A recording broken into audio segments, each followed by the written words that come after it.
Bismillah, Assalamualaikum warahmatullahi wabarakatuh. Jadi kalau saya lagi baca Quran, saya itu selalu ingin tahu arti kata per katanya. Karena bagi saya Al-Quran itu kan pedoman hidup ya. Jadi tidak sepantasnya kita hanya tahu membacanya saja tanpa tahu artinya. Karena bagi saya ini penting banget artinya itu, karena ini merupakan pedoman bagi hidup saya ya. Jadi saya ingin mengetahui arti perkatanya. Nah contohnya yang ini, iyyakofukum. Nah yang ini yang saya biruin ya. Nah, saya ini kurang mengerti apa arti iyyakofukum ya. Saya lihat terjemahnya seperti ini. Kalau di sini di Al-Qur'an terjemah yang ini, jika mereka menangkapmu ya, atau iyyakofukum bisa diartikan juga mendapati kamu, menangkapmu. Tapi saya itu ingin lebih mengerti lagi tentang arti iyyakofukum ini, karena bahasa Arab itu perkataan Allah dan perkataan Rasulullah itu adalah jawami'ul kalim, yang mana jika satu kata bisa diartikan A, B, C, D, maka semua artinya itu adalah benar. Tidak mungkin salah gitu ya. Semua arti daripada kata tersebut itu adalah benar, tidak mungkin salah. Saya ingin tahu apakah ada arti lain gitu ya, selain yang diartikan di dalam Al-Quran. Nah caranya gampang, saya cuma tinggal blok aja ini, saya copy, kemudian saya masuk ke Google Chrome gitu ya. Kemudian di sini tinggal dipaste aja nih di atas, paste. Nanti di sini kita enter. Nah, keluar di sini Al-Ma'ani. Biasanya saya pakainya Al-Ma'ani karena lebih mudah digunakan. Saya klik yang atas nih, almaani.com. Di sini langsung dari Arab to Indonesia ya, Yaskofukum. Di sini ada yang umum ya, ada juga yang tulisannya Quran. Biasanya yang Quran ini saya udah tahu artinya ya, karena ada di terjemah yang tadi juga ada. Tapi saya biasanya ingin mengetahui yang umum ini nih, karena yang umum ini diambil dari orang Arab langsung.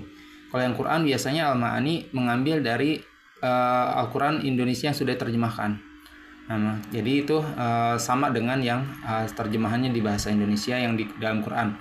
Tapi karena saya ingin mengetahui lebih daripada yang diterjemahan di bahasa Indonesia ini, apa arti kata aslinya yang digunakan oleh orang Arab, saya membaca juga yang umum ini. Oh ternyata takofa ini ya, yuthakofu, takofa yuthakifu ini mendidik, menanamkan, atau kultur, menghaluskan, menerangi, mencerahkan. Oh ternyata pendidikan, mendidik atau menanamkan sesuatu gitu ya, mendidik atau menanamkan sesuatu.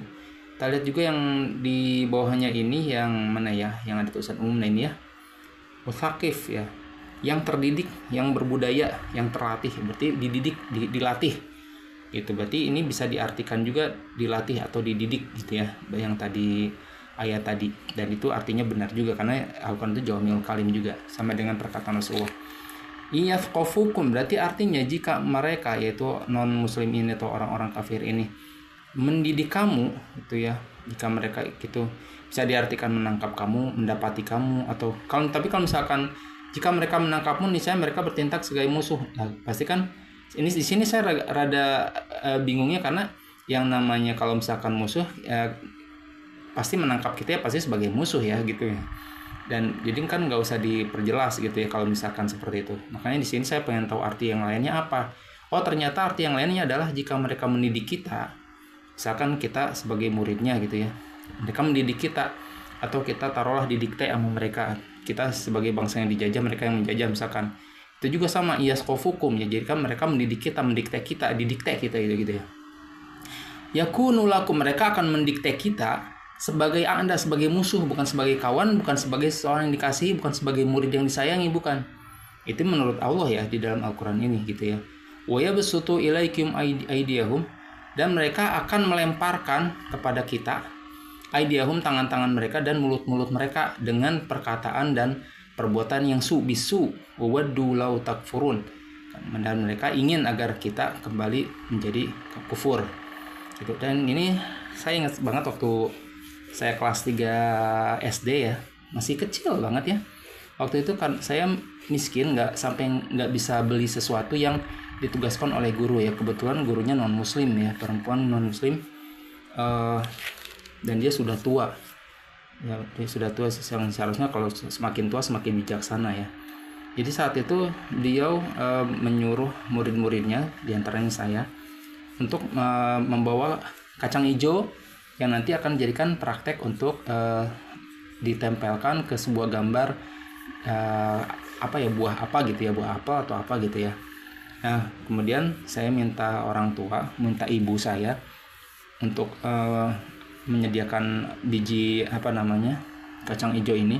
Tapi karena memang kondisi saya waktu itu sangat-sangat miskin, nggak bisa beli ya, akhirnya ibu itu memetikan biji-bijian ya yang ada di tetangga. Itu pun tetangga jauh ya, jadi bukan tetangga dekat, tetangga jauh. Minta biji-bijian, saya lupa nama pohonnya, nggak ada bijiannya agak gede gitu ya, untuk praktek saya nanti sekolah. Saya bawalah besoknya, pas praktek saya tunjukkan hasil karya saya langsung ditampar sama guru tersebut. Dalam keadaan saya masih kecil ya, saya kecil nggak tahu apa-apa, saya nggak tahu salah saya apa. Setelah ditampar dia bilang, kan sudah dibilangin bawa kacang hijau. Maksudnya ya ini kan saya masih kecil, kondisinya juga ya ditanya dulu harusnya, kenapa kamu bawa bukan kacang hijau gitu ya, jangan langsung ditampar gitu ya. Nah itu seperti itu ya, ternyata saya baru ngeh gitu dengan ayat ini. Saya ngeh, oh iya berarti saya dididik karena saya bukan tidak seagama dengan dia. Saya dididik bukan sebagai anak yang dikasihi, bukan sebagai anak didik yang dikasihi gitu. Dan itu terus terang sakit hatinya, sampai sekarang pun masih sakit hati karena saya masih kecil, tidak tahu apa-apa, ditampar, dan tamparan itu masih kerasa di hatinya gitu ya, di hati saya itu masih kerasa. Oke, demikian cara saya mengetahui huruf-huruf kata di dalam Al-Quran. Seperti itu, semoga bermanfaat. Assalamualaikum warahmatullahi wabarakatuh.